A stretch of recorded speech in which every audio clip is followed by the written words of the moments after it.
Dropped out, ain't never get a job. Bitch, I'm independent, real raw.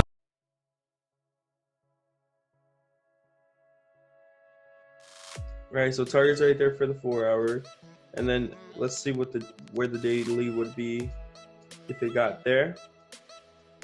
Yeah, exactly. Back to the resistance. You see the new resistance.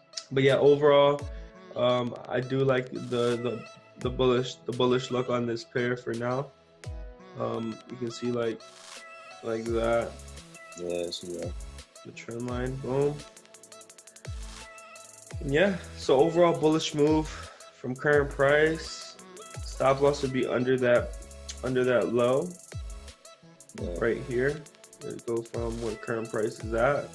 It is Sunday, so market's gonna open, maybe gap, maybe not. Sometimes it will, sometimes it doesn't.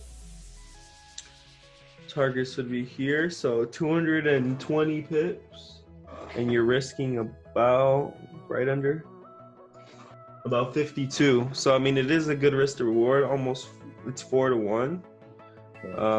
So it's still a good risk to reward. I wouldn't look at it on the 4 hour for the trend line. And then wait till it's gonna break that line, maybe. Yeah, no, yeah, for sure.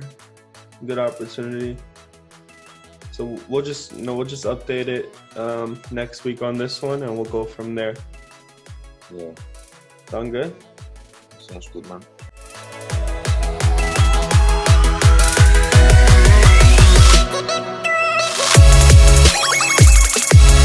Oh.